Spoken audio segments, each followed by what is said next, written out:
2차 전지 심층적으로 한번 다뤄보겠습니다. 오늘 이걸로 딱 종결시킵니다. 2차 전지 심층 인터뷰 유한타증권의 이한나 연구위원님 나와 계십니다. 안녕하십니까. 어서 오십시오. 안녕하십니까. 밴드를 네, 저 추석 맞이해서 비립종을 좀 제거를 해서. 네. 역시 네, 왜요? 미용기기 관련 미용기기. 아니 네. 너무 징그러워가지고 할 시간이 없어서 이때 아니면은 제거를 못 할 것 같아요. 맞아요. 네. 연휴가 길었으니까. 지난번에 뵀었죠? 네, 그때 이베스트 투자증권으로 뵀었습니다. 그랬죠. 그때 제가 조금 약간 배터리 별로 그렇게 보수적으로 얘기한 것 같은데 그쵸? 약간 그랬던 네, 것 그랬던 것 같아요. 근데 그 지금은 이후로 열려 주가 있어요. 좋았죠. 네, 지금 열려 있어요. 열린 네. 마음으로. 자, 아, 열린 물어봐 마음으로. 주세요. 제가 오늘 경청하면서 한번 열린 마음으로 들어보겠습니다. 근데 지금 열린 마음이라고 하더라도 2차 전지 자체에 대해서 실망하신 분들도 너무 많고 그냥 이 업종을 떠나서 성장주한테는 유리한 시장 환경은 분명히 아니니까 그렇죠. 과연 언제 이제 반등할 수 있을지에 대한 좀 포인트를 잡으면서 우리가 네. 얘기는 해봐야 될 것 같은데 네. 일단 왜 이렇게 많이 떨어졌을까에 대해서 분석을 짧게 해주신다면 어떻게 보십니까? 사실 굉장히 좋았어요. 혹시 이 자료도 같이 네네, 띄워드릴게요. 보여주시나요? 이 자료가 저희가 이제 8월에 저희 3명이서 같이 작성한 콜라보 자료예요. 네.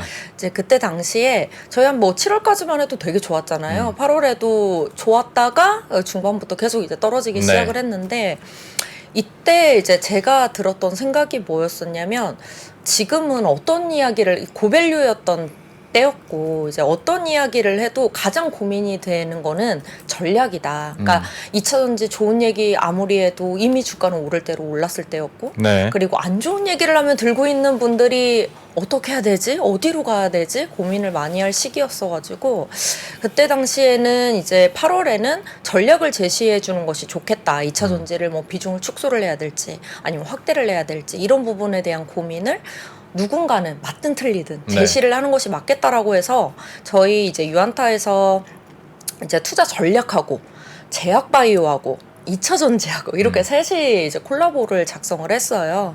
근데 되게 특이한 조합이잖아요. 그쵸. 아마 한 번도 2차 전지하고 제약바이오가 콜라보가 된 적은 없을 거예요. 네네. 이제 생각도 안 떠오르고. 근데 이 자료의 핵심이 뭐였냐면 2차 전지 고밸류고 당분간은 수주 공백기이기 때문에 제약바이오 쪽이 10월까지는 좋다. 그리고 10월 마지막 주 정도부터 2차 전지 다시 보자가 이게 메인 포인트였습니다.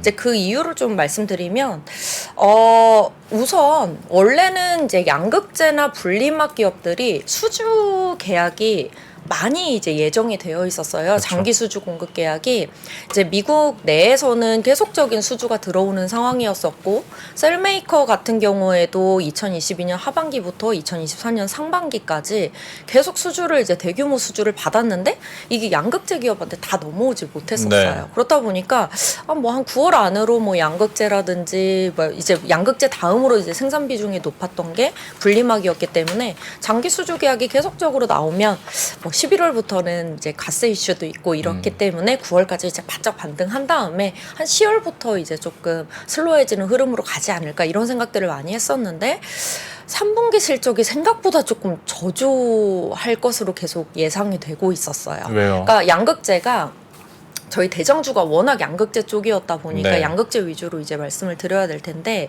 3분기 때 원래는 스프레드 상으로는 이론상으로 우리가 이제 생각하는 이론상으로는 2분기 대비 3분기에 오히려 실적이 좋아야 됩니다. 그리고 기업별로 봤을 때에도 뭐 포스코 퓨처엔 같은 경우에는 뭐 NCM 622 기준으로 뭐 매출 비중이 높았었다면 얼티엄 셀즈향 이제 매출이 계속적으로 증가를 하면서 좀 811 비중 제품 믹스가 좀 일어나면서 리튬 가격이 빠지더라도 ASP는 조금 올라갈 수 있다. 3분기 때는 뭐 이런 부분들도 있었고 LNF 같은 경우에는 뭐 NCMA 95%가 대부분의 매출 비중이었기 때문에 ASP가 하락을 해도 좀 한계가 있었고 그리고 이제 테슬라 출하량이 계속적으로 좋은 상황이었었고 그리고 에코프로비엠은 항상 SDI라는 탄탄한 고객사가 있었기 때문에 QA 성장이 굉장히 좋았단 말이에요.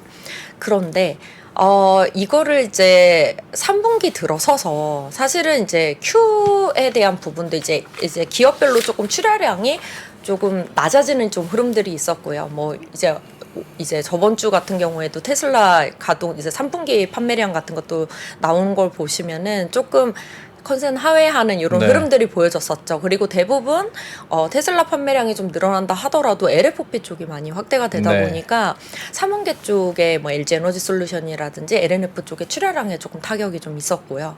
그리고 얼티엄 셀즈 같은 경우에도 굉장히 조금 천천히 들어오는 흐름에 수율이 좀 덜 잡히는 흐름이 있었고 2분기에 갑자기 또 급등을 하다가 리튬 가격이 급락을 네. 또 했습니다. 한 2달 정도. 이렇다 보니까 전반적으로 스프레드가 꼬였던 이제 불균형이 일어났던 현상들이 원래는 셀메이커 일부로 넘어갔어야 되는데 대부분 양극재 쪽으로 넘어온 케이스였어요. 그러니까 높은 원재료에 대한 코스트 부담을 사실은 셀메이커들이 질 수 있음에도 불구하고 그 원재료에 대한 부담이 양극재 쪽으로 좀 전가되는 흐름이었다라고 보시면 돼요. 그러니까 한마디로 정리를 드리면 우리가 이론적으로 생각하는 스프레드와 현실적인 비즈니스 차원에서의 스프레드의 차이의 불균형이 3분기 때 좀 생겨나면서 우리가 생각했던 것보다 3분기에 양극재 쪽 실적이 굉장히 저조했다라고 보시면 될 것 같아요.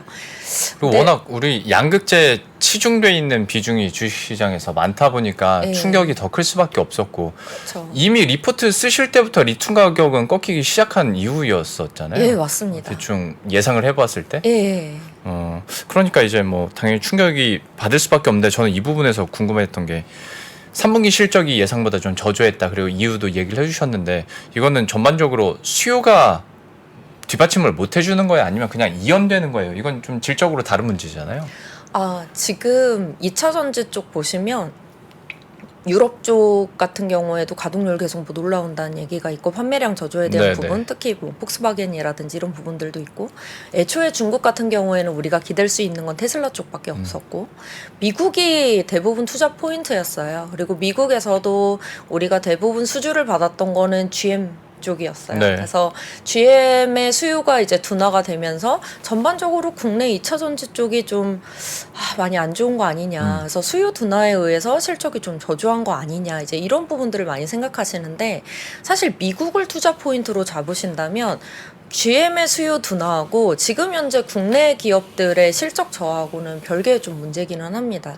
왜냐하면 저희 이제 제일 먼저 가동이 활발하게 조금 올라오는 쪽이 LG 에너지 솔루션이에요. 네. 네, LG 에너지 솔루션 1공장이 지금 얼티엄 셀즈 1공장이 돌아가고 있는데 거기 GM이 본인들 생산량 목표를 낮추더라도 LG 에너지 솔루션 자체가 이제 미국에서 사실은 수요를 올리면서 가동률을 올리고 있는 차원이었잖아요. 그래서 전체 디자인 캐파 중에서 50% 정도만 장비가 들어온 상태예요. 그래서 라인을 돌리고 있기 때문에 사실 그들의 생산량 둔화하고는 별개로 배터리 쪽이 조금 더디게 올라오는 측면들이 있습니다. 그게 네. 사실은 3분기까지도 마찬가지예요. 그래서 라인이 지금도 1공장의 라인들이 들어오고 있는 중입니다. 그래서 LG 에너지 솔루션이 뭐 지금 우리 풀캐파 돌리고 있다. 미국 내에서 그거는 전체 1공장 디자인 캐파 내에서 50% 정도만 장비가 라인이 들어온 상태고 그 라인 안에서는 풀캐파를 돌리고 있는 거고요. 그래서 이제 라인이 조금씩 더 들어오고 있어요. 그게 이제 3분기, 4분기까지 진행이 되면 한 4분기 때는 제 예상으로는 한 70% 디자인 캐파 대비 70%까지는 좀 들어오고 수율은 이미 잡힌 상태이기 때문에 70%는 풀캐파를 돌리고 그 다음에 이제 내년 가면은 2공장 들어오는 이런 타이밍이라고 보시면 돼요. 그래서 네. 우리가 EV 수요 둔화는 2차 전지 전체적인 섹터를 어떻게 볼 것이냐라는 부분, 그러니까 내년 갔을 때 EV 수요가 둔화가 되면 2차 전지 쪽 결국에는 몇 년치를 우리가 이제 밸류를 땡겨왔는데 내년 가서는 우리가 투자 매력도가 떨어지는 거 아니야 이런 차원인 거지. 네. 지금 현재 실적하고는 전혀 상관이 없다라고 말씀드릴 수 있을 것 같아요. 지금 실적을 보면은 그 미래에 땡겨온 거에 대한 밸류에이션도 어느 정도 디스카운트가 될 거 아니에요. 그쵸? 지금 실적이요? 그러니까 이번에 실적이 안 좋은 원래 그거를 땡겨올 때 뭐 네. 이번에 몇 배 성장하고 뭐 네. 내년에 몇 배 성장 그쵸, 이 그쵸. 로직으로 끌고 오는 거잖아요. 네. 근데 그만큼 성장을 못 해주면 그 미래가 이미 끌고 온 거에 대해서도 좀 디스카운트가 들어가야 되는 거 아니에요? 그러니까 실적이 그 미래 가치랑 또 아예 상관없다고 하시니까. 상관없는 게 아니고 지금 실적이 저조한 게 음. EV 성장 둔화와 결부돼서 출하량이 감소하고 있는 거 아니냐 이런 질문이셨어가지고 지금 실적과 전체적인 이제 시장의 EV 수요 둔화와 올해 실적과는 별개의 문제다. 근데 이제 그러면서 지금 말씀드린 거는 결국에는 EV 수요 둔화에 대한 부분을 고려하는 거는 우리가 2차 전지 투자 포인트나 밸류에이션을 어떻게 해야 되는지에 대한 부분인 거지, 실적이 지금 수요 둔화가 되고 있어서 실적이 안 좋아지는 게 뭐 Q가 줄어드는 부분이 그 지역별로 지금 수요가 둔화되고 있기 때문 아니냐, 이거랑 이렇게 결부되진 않는다라는 말씀인 거죠. 말씀하신 부분은 뭐 밸류 측정을 다시 한달지 아니면 멀티플을 좀 줄이면 되는 문제니까 뭐 그렇긴 한데, 일리 있는 게 사실 뭐 2차 전지 같은 경우에 실적 한 3년에서 많게 5년치, 어디는 10년치까지 네, 땡긴다는 맞습니다. 얘기까지 있으니까 거기에 대한 실망감이나 스프레드가 넓어지면 당연히 그 질문은 하실 수 있을 것 같고. 예, 그럼요. 네. 그래서 사실 뭐 아시겠지만 저희 뭐 애널리스트 쪽과, 그러니까 밸류에이션이 고밸류라고 애널리스트 쪽에서는 되게 이야기를 많이 했어요. 그래서 여기서부터 이제 고밸류 이상으로 주가는 갈 수 있어요. 갈 수 있지만 여기에서 고밸류인 상태에서 불확실성 하나가 터지면 우수수 무너질 수밖에 맞아요. 없거든요. 네. 그래서 항상 이제 밸류에이션 고민을 애널리스트 입장에서는 계속 할 수밖에 없긴 한 것 같아요. 요거 블랙미러님이 민주나 안나 누나한테 양극재랑 장비주들 발주 언제 나올 것 같냐고 물어봐 주라 이렇게 말씀을 하셔가지고, 요런 이슈들, 그리고 오늘 또 가져오신 리포트에도 내용 좀 있더라고요. 그런 수주나 뭐 이런 이야기들, 요런 것들이 좀 주가 상승에 좀 반전의 모멘텀이 좀 될 수가 있는지, 그 스케줄하고 실제로 그 효과에 대해서 좀 설명해 주신다.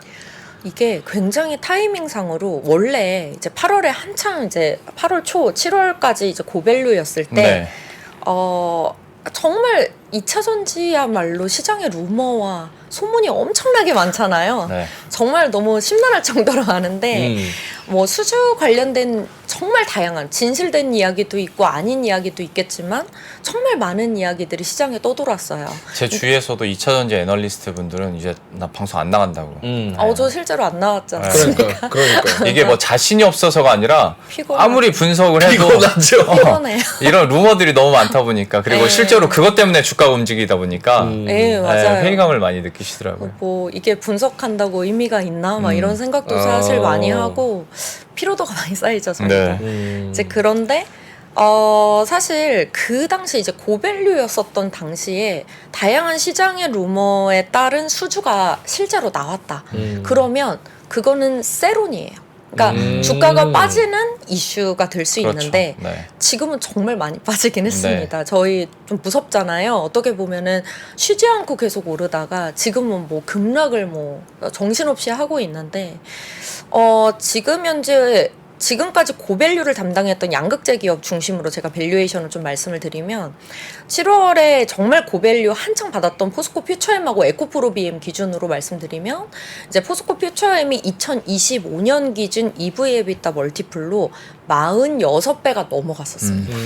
근데 제가 이걸 왜 고밸류다 이거 찍으면 이제 언제 빠져도 이상하지 않다라고 말씀을 되게 많이 이제 세미나를 하면서 네. 많이 말씀을 드렸었는데, 그 이유는 뭐였냐면 2023년부터 2025년 사이에 연평균 성장률, 양극재 기업들 전체 연평균 성장률이 45% 이상이 나와요. 그러면 한창 성장주고 좋을 때에는 그 연평균 성장률 멀티플만큼 이상을 받을 수는 있어요. 그래서 45배 넘어갈 수는 있다. 하지만 이때부터는 고민해야 된다. 이제 이런 타이밍이었었고, 그 다음에 이제 많이 빠져서 지금이 몇 배냐면 2025년 기준 EV/EBITDA 기준으로 포스코 퓨처엠은 철강 쪽이 좀 껴있잖아요. 그럼에도 불구하고 25배까지 내려왔어요. 그럼 이제 사야죠. 진짜 많이 내려오긴 했어요. 이제 사야죠. 그래서 타이밍은, 밸류적인 타이밍은 나쁘지 않다. 그렇긴 한데 우선은 이제 밸류적인 타이밍이 괜찮은 상황 안에서 저희 모멘텀이 항상 있어줘야 되잖아요. 뭔가 우리가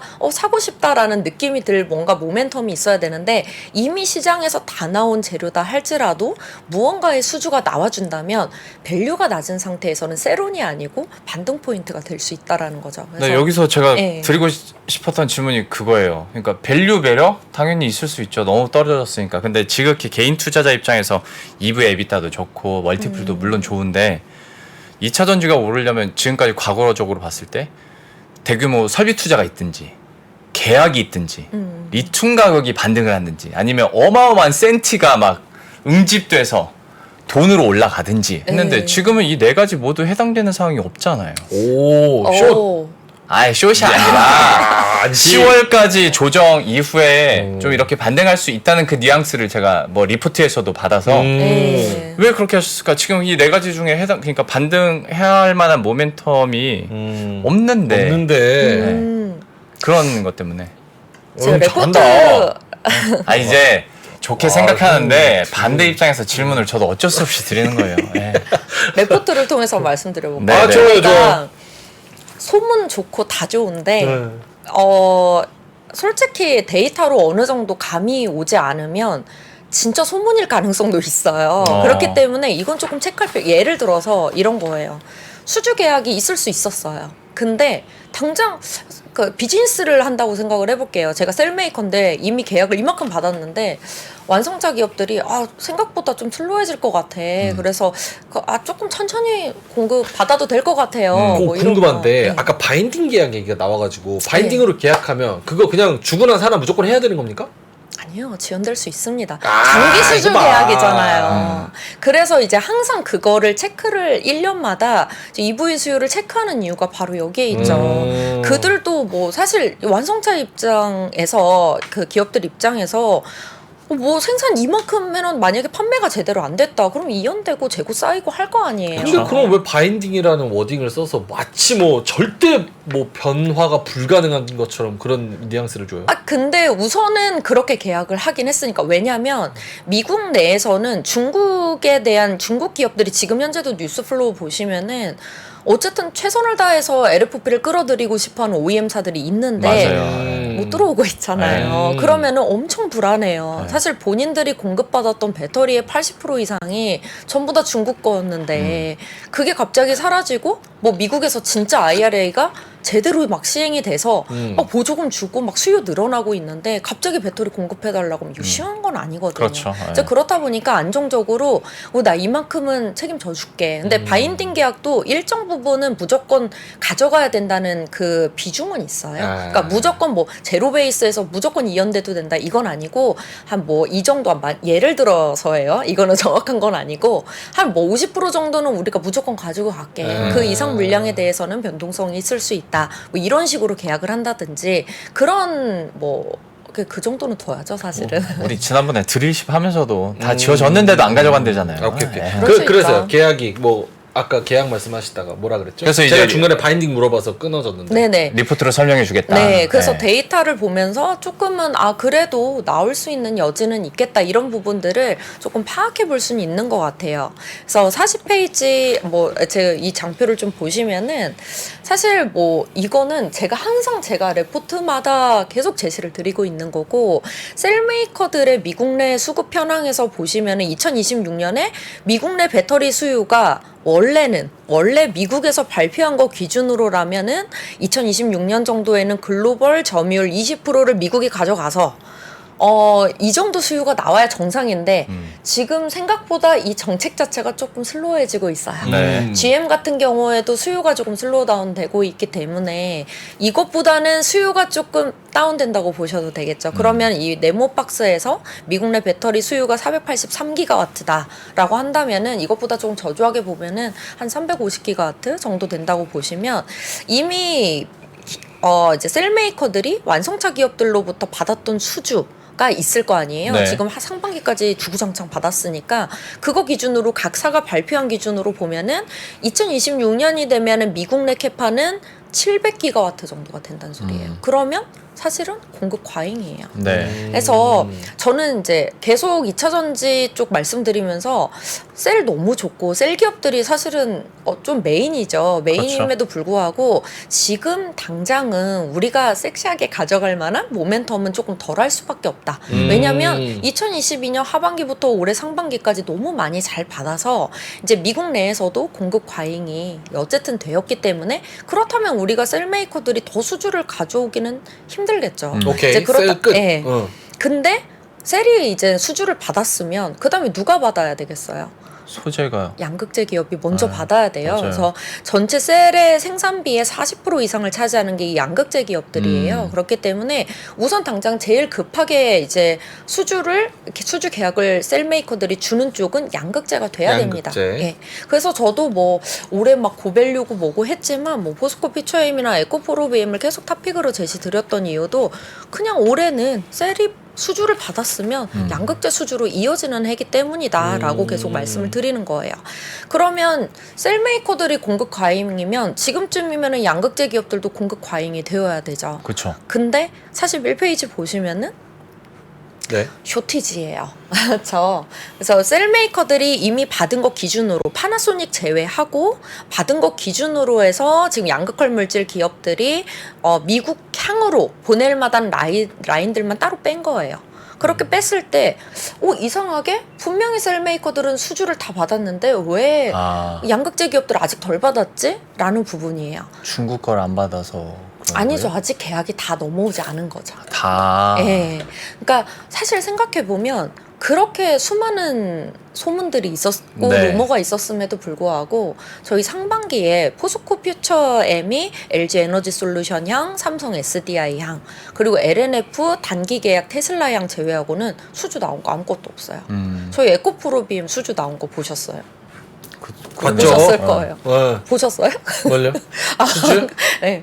에코프로비엠이 고밸류였잖아요. 근데 저희 원래는 삼성 SDI라든지 뭐 이런 미국형 수주를 받았어야 돼요. 소문은 진짜 많았는데 나온 게 한 개도 없어요. 그렇기 때문에 우선은 뭐 SDI도 2025년부터는 이제 미국 내에서 가동률이 시작이 될 테고 이제 뭐 LG 에너지 솔루션 같은 경우에는 이미 1공장 이제 올해 4분기까지 돌아가고 내년 2공장 들어가려면 지금 양극재 기업들한테 이 정도 수주 준 걸로는 앞으로 가동률을 올리기가 힘든 거죠. 이제 그렇게 보면은 아직 양극재 기업들은 받을 만한 수주가 남아있구나를 생각을 할 수가 있는 거예요.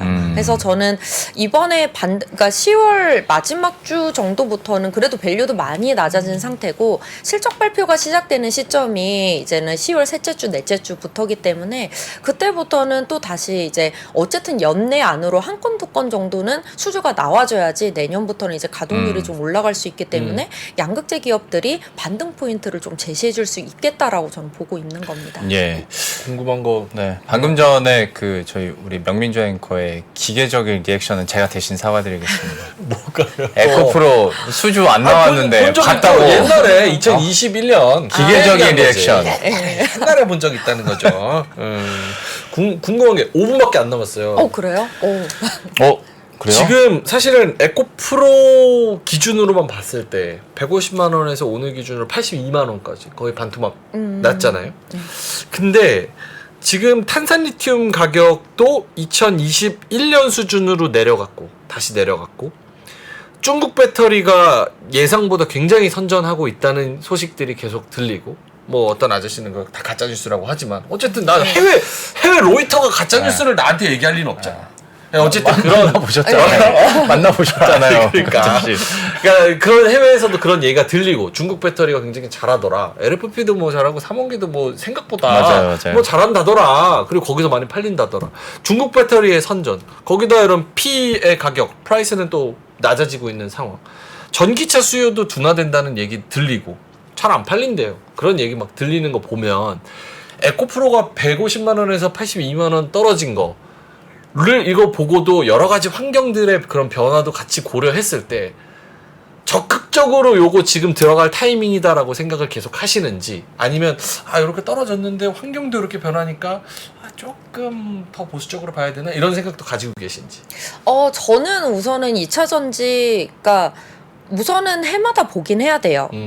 물론 저는 항상 말씀드리는 게 산업적인 불확실성은 2차 전지 내에는 항상 깔려 있었습니다. 그리고 내년은 특히나 대선이 또 있기 때문에 너무 좀 위험한 상황이긴 해요. 그래서 올해 대비해서는 확실히 옥석 가리기가 필요하긴 하지만 아직 IRA가 살아있고 저는 에너지 패권의 전쟁이라고 생각을 하고 있기 때문에 우선은 2차 전지의 마지막 한 방이 2024년까지 남아있다라고 저는 보고 있습니다. 저는 솔직히 그렇게 보고 있어요. 우와. 대신 눈높이는 좀 낮아졌죠. 옥석 가리기를 해야 된다라고 네. 보고 있고요. 그래서 이 자료에서의 핵심만 좀 말씀드릴게요. 이 자료라기보다는 저의 지금까지 유지되고 있는 네. 뷰를 좀 말씀을 드리면은 저는 올해는 양극재를 무조건 말씀드렸었어요. 왜냐하면 수주가 나올 게 있기 때문에. 하지만 이미 다 나온 재료기 때문에 올해 하반기부터는 내년까지 보면서 투자 포인트를 잡으셔야 오케이. 됩니다. 양극재 단물 빠졌고. 그러니까 내년까지 봤을 때 투자 포인트를 잡으시려면 이제 업스트림이에요. 그러니까 업스트림. 플로우를 생각하시면 플로우. 돼요. 작년에 셀메이커들이 수주를 받았고